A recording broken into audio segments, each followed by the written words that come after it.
ಖ್ಯಾತ ಸ್ಯಾಂಡಲ್‌ವುಡ್‌ನ ನಟಿ ರಮ್ಯಾ ಅವರು ವಿವಾದಾತ್ಮಕ ಹೇಳಿಕೆ ಕೊಡೋದ್ರಲ್ಲಿ ನಿಸ್ಸೀಮರು.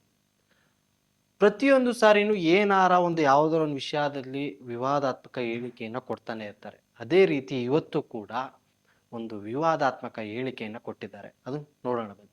ಖ್ಯಾತ ಸ್ಯಾಂಡಲ್ವುಡ್ ನಟಿ ರಮ್ಯಾ ಅವರು ಒಂದಲ್ಲ ಒಂದು ವಿವಾದಗಳಿಗೆ ಪ್ರತಿ ಸಲ ಸಿಲುಕ್ತಾನೆ ಇರ್ತಾರೆ. ಅದೇ ರೀತಿ ಈಗ ಬೀದಿ ನಾಯಿಗಳ ವಿಚಾರದಲ್ಲಿ ಒಂದು ಮಹತ್ವದ ಅಂದ್ರೆ ಒಂದು ಟೀಕೆಯ ವಿಚಾರದಲ್ಲಿ ಒಂದು ಹೇಳಿಕೆ ಕೊಟ್ಬಿಟ್ಟು ವಿವಾದಕ್ಕೆ ಸಿಕ್ಕಿದ್ದಾರೆ. ಹೌದು, ಕಳೆದ ಜುಲೈನಿಂದ ಬೀದಿ ನಾಯಿಗಳ ವಿಚಾರದಲ್ಲಿ ಸುಪ್ರೀಂ ಕೋರ್ಟ್ ಒಂದು ಆದೇಶನ ಹೊರಡಿಸುತ್ತೆ. ಬೀದಿ ನಾಯಿಗಳ ಮನಸ್ಥಿತಿ ಯಾವಾಗ ಹೇಗಿರುತ್ತೆ ಅಂತ ಹೇಳಕ್ಕಾಗಲ್ಲ. ಯಾವಾಗ ಕಚ್ಚುತ್ತೋ ಯಾವಾಗ ಕಚ್ಚಲ್ವೋ ಹೇಳಕ್ಕಾಗಲ್ಲ. ಹಾಗಾಗಿ ಅವುಗಳನ್ನೆಲ್ಲ ಆಶ್ರಯ ತಾಣಕ್ಕೆ ಬಿಡ್ಬೇಕು ಅಂತ ಹೇಳಿ ಮಹತ್ವದ ಆದೇಶನ ಹೊರಡಿಸುತ್ತೆ. ಆದ್ರೆ ಇದನ್ನ ಟೀಕೆ ಮಾಡೋ ಬರದಲ್ಲಿ ಮೋಹಕ ತಾರೆ ರಮ್ಯಾ ಅವರು ಹಾಗಾದ್ರೆ ಪುರುಷರ ಮನಸ್ಥಿತಿ ಕೂಡ ಯಾವಾಗ ಹೇಗಿರತ್ತೆ ಅಂತ ಹೇಳಕ್ಕಾಗಲ್ಲ. ಯಾವಾಗ ರೇಪ್ ಮಾಡ್ತಾರೋ ಯಾವಾಗ ಕೊಲೆ ಮಾಡ್ತಾರೋ ಯಾವುದನ್ನು ಹೇಳಕ್ಕಾಗಲ್ಲ. ಹಾಗಾದ್ರೆ ಅವ್ರನ್ನೆಲ್ಲ ಜೈಲ್ಗೆ ಹಾಕ್ಬಿಡಿ ಅಂತ ಹೇಳಿ ಟೀಕೆ ಮಾಡಿದ್ದಾರೆ. ಪುಣ್ಯವ್ರು ಹೇಳ್ತಾ ಇದ್ರಿ ನೀವು, ಈ ಸುಪ್ರೀಂ ಕೋರ್ಟ್ ನಾಯಿಗಳ ವಿಚಾರದಲ್ಲಿ ಮಹತ್ವದ ಆದೇಶ, ಅದು ಇನ್ನೂ ಆದೇಶ ಕೊಟ್ಟಿಲ್ಲ ಆಕ್ಚುಲಿ. ಇನ್ನೂ ಅದು ಕಂಟಿನ್ಯೂಸಿ ನಡೀತಾ ಇದೆ, ಕೇಸ್ ನಡೀತಾ ಇದೆ. ಒಂದು ಮಹತ್ವದ ಕೋರ್ಟ್ ಒಂದು ತೀರ್ಪು ಕೊಡಕ್ ಮುಂಚೆ ರಮ್ಯಾ ಅವರು ಈ ತರ ಹೇಳೋದು ಎಷ್ಟು ಮಟ್ಟಕ್ಕೆ ಸರಿ? ಯಾಕೆಂದ್ರೆ ನಾನು ಅದನ್ನ ಸರಿ ತಪ್ಪು ಅಂತ ಹೇಳಲ್ಲ. ಯಾಕೆಂದ್ರೆ ಆಲ್ಮೋಸ್ಟ್ ನಾವು ನೋಡಿದ ಹಾಗೆ ರಮ್ಯಾ ಅವ್ರಿಗೆ ಏನು ಪುರುಷ ಮೇಲ್ ಫ್ಯಾನ್ಸೇ ಜಾಸ್ತಿ. ಯಾಕೆಂದ್ರೆ ಮಹಿಳೆಯರಿಗಿಂತ ಮೇಲ್ ಫ್ಯಾನ್ಸೇ ಜಾಸ್ತಿ ಇರೋ. ನೀವ್ ಹೇಳ್ತಾ ಇದ್ರಿ ಅವರು ಇಂಡಸ್ಟ್ರಿಗೆ ಬಂದಾಗ, ಮೊದಲನೇ ಸಾರಿ ಇಂಡಸ್ಟ್ರಿಗೆ ಬಂದಾಗ ಅವರು ಮೊದಲನೇ ಒಂದು ಸಿನಿಮಾ ಹೆಸರಲ್ಲಿ ಹೇಳಕ್ ಹೋಗಲ್ಲ, ಆ ಸಿನಿಮಾ ಮಾಡಿದಾಗ ಮೊದಲೇ ಸಾರಿ ಅವ್ರಿಗೆ ಸ್ಯಾಂಡಲ್ವುಡ್ ನ ನಟಿ ಅಂತ ಹೇಳಿ ಅತಿ ಹೆಚ್ಚು ಪುರುಷರೇ ಫ್ಯಾನ್ಸ್ ಇದ್ರು. ಪುರುಷರೇ ಈ ನಮ್ಮ ಕರ್ನಾಟಕ ಒಂದು ಹೊಸ ಕ್ವೀನ್ ಬಂದ್ರು, ಇಂಡಸ್ಟ್ರಿಗೆ ಬಂದ್ರು ಅಂದ್ರೆ ಪುರುಷರೇ ಅವ್ರನ್ನ ಎತ್ತಿ ಅವ್ರನ್ನ ಬೆಳೆಸಿದಂತ ಇಂಡಸ್ಟ್ರಿ ಇದು. ಆ ಪುರುಷರ ಬಗ್ಗೆ ಇಷ್ಟು ಮಾತಾಡ್ತಾರಲ್ಲ, ಹೇಗೆ? ಅವ್ರ ಮನೇಲಿ ಅವ್ರ ನಾಯಿ ಇದೆ, ಅವ್ರಿಗೆ ನಾಯಿ ಅಂದ್ರೆ ಅಚ್ಚುಮೆಚ್ಚು, ಅದು ಎಲ್ಲರಿಗೂ ಗೊತ್ತಿದೆ. ಅದ್ ನಿಮ್ಮಲ್ಲಿದ್ರೆ ನಿಮ್ಮ ಮನ್ಸಲ್ಲಿ ಇಟ್ಕೊಳ್ರಿ. ಪುರುಷರನ್ನ ಯಾಕೆ ಬೇರೆ ಒಂದು ನಾಯಿಗಳಿಗೆ ಉಳಿಸ್ತೀರಿ, ಅತ್ಯಾಚಾರಿಗಳು ಅಂತೀರಿ, ಕೊಲೆ ಹುಡುಕರು ಅಂತೀರಿ?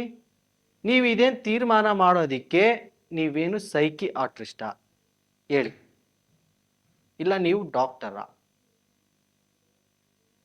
ಹೇಗೆ ಹೇಳ್ತೀರಿ ಇದನ್ನ ಹೇಗೆ ಹೇಳ್ತೀರಿ ನೀವು ಮಾತಾಡೋ ಬರದಲ್ಲಿ ಏನೇನೋ ಮಾತಾಡ್ತೀರಿ. ನೀವು ಹೋಗಿ ಮೊದ್ಲು ನಿಮ್ಮ ಮನಸ್ಥಿತಿನ ಅರ್ಥ ಮಾಡ್ಕೊಳ್ಳಿ.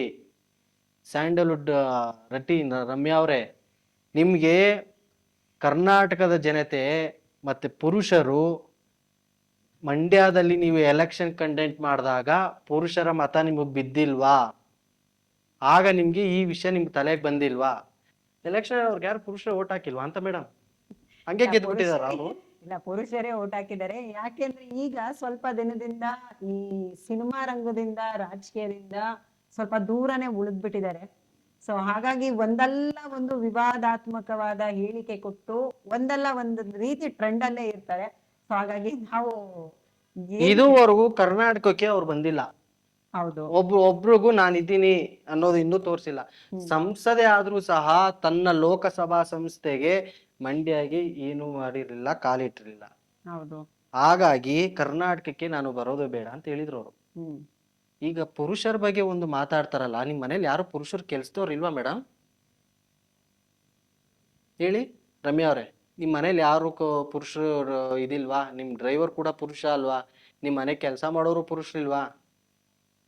ಹೇಗ್ ಮಾತಾಡ್ತೀರಿ ನೀವು ಈ ತರ ಒಬ್ಬ ಪುರುಷ, ಒಬ್ಬ ಕೊಲೆಗಡಕ, ಒಬ್ಬ ಅತ್ಯಾಚಾರಿ ಅಂತ? ಎಲ್ಲಾ ಪುರುಷರಿಗೆ ಮಾತಾಡೋದು ತಪ್ಪಾಗುತ್ತೆ. ಯಾಕೆಂದ್ರೆ ಪ್ರತಿನಿತ್ಯದ ನಮ್ಮ ಏನು ವರ್ಕ್ ಅಲ್ಲಿ ಮೇಲ್ ಆಗ್ಲಿ ಫೀಮೇಲ್ಸ್ ಆಗ್ಲಿ ಒಂದಲ್ಲ ಒಂದು ರೀತಿಲಿ ನಾವು ಎಲ್ಲ ಒಟ್ಟಿಗೆ ವರ್ಕ್ ಮಾಡ್ತಾ ಇರ್ತೀವಿ, ಹೋಗ್ತಾ ಇರ್ತೀವಿ. ಎಷ್ಟೋ ಸಲಿ ನಮ್ಗಳಿಗೆ ಕೆಲವು ಗಂಡ್ಮಕ್ಳು ತೊಂದರೆ ಕೊಟ್ರು ಕೂಡ ಇನ್ ಕೆಲವು ಗಂಡ್ಮಕ್ಳೇ ನಮ್ಮನ್ನ ಸೇಫ್ ಮಾಡೋದು ಮತ್ತೆ ಸೆಕ್ಯೂರ್ ಮಾಡೋದಿರ್ಬೋದು. ಒಂದು ಅಕ್ಕ ತಂಗಿರ್ತಾರನೋ ಏನೋ ಒಂದು ಟ್ರೀಟ್ ಮಾಡ್ಕೊಂಡು ತುಂಬಾ ಹೆಲ್ಪ್ ಮಾಡ್ತಾರೆ. ನಾವು ಕೆಲವೊಬ್ರು ಮಾಡೋ ಇದಕ್ಕೆ ಎಲ್ಲಾರ್ಗು ಹೇಳಕ್ ಆಗಲ್ಲ. ಯಾಕಂದ್ರೆ ಎಷ್ಟೋ ಸಲಿ ನಾವೆಲ್ಲೋ ಹೋದಾಗ ಒಂದ್ ಎಡವಟ್ಟಾದಾಗ ನಿಂತ್ಕೊಳ್ಳೋದೇ ಕೂಡ ಪುರುಷರೇ ಆಗಿರ್ತಾರೆ. ಸೊ ಹಾಗಾಗಿ ಅದನ್ನ ಹೇಳಿಕೆ ಕೊಡ್ಬೇಕಾದ್ರೆ ಸ್ವಲ್ಪ ನೋಡ್ಬೇಕು. ಸ್ವಲ್ಪ ವಿಚಾರಗಳನ್ನ ಮಾಡ್ಬೇಕು. ಯಾಕೆಂದ್ರೆ ಯಾವ್ದಂದ್ರೆ ಅದನ್ನ ಹೇಳಿಕೆ ಕೊಡಕ್ ಆಗಲ್ಲ. ಈಗ ನೀವ್ ಹೇಳಿದ್ ಕರೆಕ್ಟ್. ಹ್ಮ್ ಏನೇ ಆದ್ರೂ ಒಬ್ಬ ಪುರುಷ ನಿಂತ್ಕೋತಾನೆ ಅನ್ನೋದು ಕರೆಕ್ಟ್. ಹೌದು ಅದ್ರ ಜೊತೆಗೆ ಒಬ್ಬ ಪುರುಷನ ಹಿಂದೆ ಒಬ್ಬ ಸಕ್ಸಸ್ಗೆ ಒಂದು ಹೆಣ್ಮಗಳು ಇರ್ತಾಳೆ ಅನ್ನೋದು ಕರೆಕ್ಟ್ ಹೌದು. ಅಲ್ವಾ? ಹ್ಮ್ ಒಂದು ಗಂಡು ಹೆಣ್ಣು ಸಮಾನವಾಗಿ ಈ ಸಮಾಜದಲ್ಲಿ ಇರ್ಬೇಕಲ್ವಾ? ಇಲ್ಲಿ ಪುರುಷರು ಹಿಂಗೆ, ಲೇಡೀಸ್ ಹಿಂಗೆ, ಹೆಂಗೆ, ಜೆಂಟ್ಸ್ ಹಿಂಗೆ ಅನ್ನೋದು ಹೇಳೋದು ಎಷ್ಟು ಮಟ್ಟಿಗೆ ಸರಿ ಮೇಡಮ್? ಇಲ್ಲ, ಅದು ರಾಂಗ್. ನಾನು ಕೂಡ ಅದ್ರ ಬಗ್ಗೆ ಯಾವ್ದೇ ತರ ಡಿಬೇಟ್ ಮಾಡಕ್ ಹೋಗಲ್ಲ. ಯಾಕೆ ಅಂತಂದ್ರೆ ಎಷ್ಟೋ ಸಲಿ ನಾವೇ ಹೋಗ್ಬೇಕಾಗ್ಬೇಕು, ಅಂದ್ರೆ ನಾವೇ ಎಲ್ಲಾದ್ರೂ ಹೊರಗಡೆ ಓಡಾಡ್ಬೇಕಾಗಿರ್ಬೋದು ಹೆಣ್ಮಕ್ಳು. ಕೆಲಸಲಿ ಎಲ್ಲೋ ಒಂದ್ ಕಡೆ ಗಾಡಿ ಪ್ರಾಬ್ಲಮ್ ಆಗಿರ್ಬೋದು, ಇಲ್ಲ ನಾವೇ ಎಲ್ಲೋ ಒಂದ್ ಕಡೆ ನಿಂತ್ಕೊಂಡಿರ್ಬೋದು. ಕೆಲವೊಬ್ರು ನಮ್ಗೆ ಕೀಟ್ಲೆ ಮಾಡಿ ತೊಂದರೆ ಕೊಟ್ಟರು ಕೂಡ ಅದೇ ಟೈಮ್ನಲ್ಲಿ ಇನ್ನ ಕೆಲವು ಪುರುಷರೇ ಬಂದು ನಮ್ಗೆ ಸಹಾಯ ಮಾಡ್ತಾರೆ. ಒಂದ್ ಅಕ್ಕ ತಂಗಿದಿರ್ ತರ ಇರ್ಬೋದು, ಫ್ರೆಂಡ್ಸ್ ತರ ಇರ್ಬೋದು, ಇಲ್ಲ ಮನೆ ಮಗಳು ತರ ಇರ್ಬೋದು. ತುಂಬಾ ಸಲಿ ಹೆಲ್ಪ್ ಮಾಡಿದ್ದಾರೆ, ಮಾಡ್ತಾನೂ ಇರ್ತಾರೆ. ಸೊ ಹಾಗಾಗಿ ಎಲ್ಲಾ ಗಂಡ್ಮಕ್ಳಿಗೆ, ಎಲ್ಲಾ ಪುರುಷರಿಗೆ ಹೇಳೋದು ರಾಂಗ್ ಆಗತ್ತೆ. ಇದ್ರ ಬಗ್ಗೆ ಅವರು ಪುರುಷರಲ್ಲಿ ಕ್ಷಮೆ ಕೇಳಲೇಬೇಕು. ಅವರು ತಮ್ಮ ಇನ್ಸ್ಟಾಗ್ರಾಮ್ ಖಾತೆಲಿ ಹಾಕೊಂಡಿದ್ದಾರೆ, ಆ ಸುಪ್ರೀಂ ಕೋರ್ಟ್ ಹೇಳಿಕೆ ಕೊಡೋಕ್ಕಿಂತ ಮುಂಚೆನೆ ಅವರೇ ಹಾಕೋಬಿಟ್ಟಿದ್ದಾರೆ. ಅವರೇ ಪಾಪ ಜಡ್ಜು, ಅವರೇ ತೀರ್ಪು ಕೊಡೋರು ಎಲ್ಲ.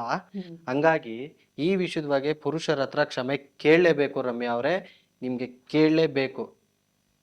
ನೋಡಿ, ಇವರು ಇದಾರಲ್ಲ, ಎಲ್ಲೋ ಇರ್ತಾರೆ, ಏನೋ ಮಾಡ್ತಾರೆ, ಬರೀ ಅಷ್ಟೇ, ಬರೀ ಸೋಷಿಯಲ್ ಮೀಡಿಯಾಗಳಲ್ಲಿ ಬರೀ ತೋರ್ಸ್ಕೊಂಡಿರೋದಷ್ಟೇ. ಅದ್ ಬಿಟ್ರೆ ಬೇರೆ ನೀವೆಲ್ಲೂ ಕಾಣಿಸೋದೇ ಇಲ್ಲ.